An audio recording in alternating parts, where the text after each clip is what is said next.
Perkenalkan, nama saya Muhammad Furkan Aksal, saya dari kelas KM03.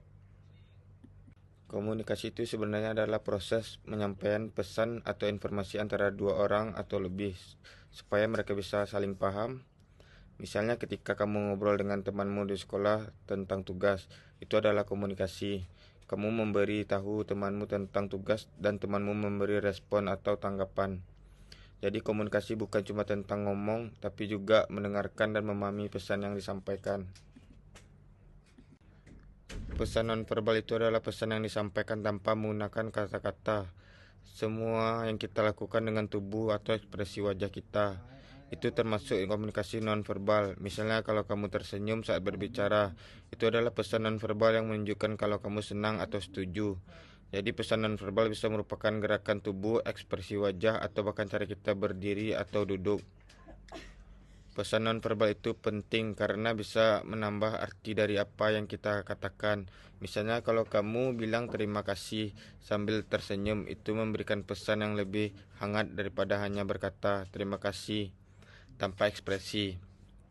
Fungsi lain dari pesan nonverbal adalah untuk menggunakan pesan yang kita sampaikan atau bahkan mengganti kata-kata atau kalau kita nggak bisa bicara, seperti saat kita memberi isyarat dengan tangan. Bagaimana komunikasi nonverbal berpengaruh dalam proses pembelajaran jarak jauh seperti kuliah online yang kita lakukan, dan bagaimana pesan nonverbal yang baik dalam proses pembelajaran jarak jauh. Dalam kuliah online, komunikasi nonverbal sangat berpengaruh karena kita nggak bisa bertemu langsung. Dosen yang tersenyum atau memberikan isyarat tangan bisa membuat suasana lebih hangat dan memudahkan mahasiswa untuk paham.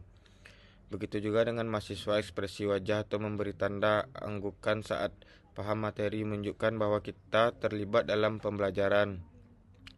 Pesan nonverbal yang baik dalam pembelajaran jarak jauh adalah yang membantu untuk menunjukkan perhatian, rasa percaya diri, dan semangat.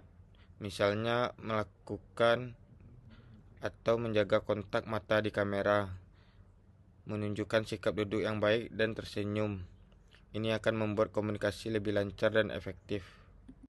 Komunikasi yang baik dan efektif itu adalah komunikasi yang jelas, tepat sasaran, dan bisa dipahami oleh orang yang kita ajak bicara.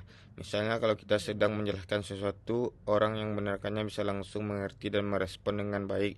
Jadi komunikasinya nggak bisa bikin bingung atau salah paham.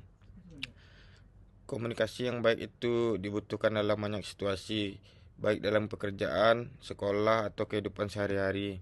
Kita memerlukannya supaya kita bisa menyampaikan apa yang kita pikirkan dengan benar dan supaya orang lain juga bisa memberi tanggapan atau memahami apa yang kita maksud.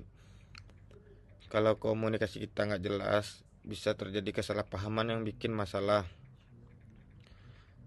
Tantangan terbesar dalam komunikasi yang baik adalah ketika ada perbedaan cara pandang atau cara berpikir.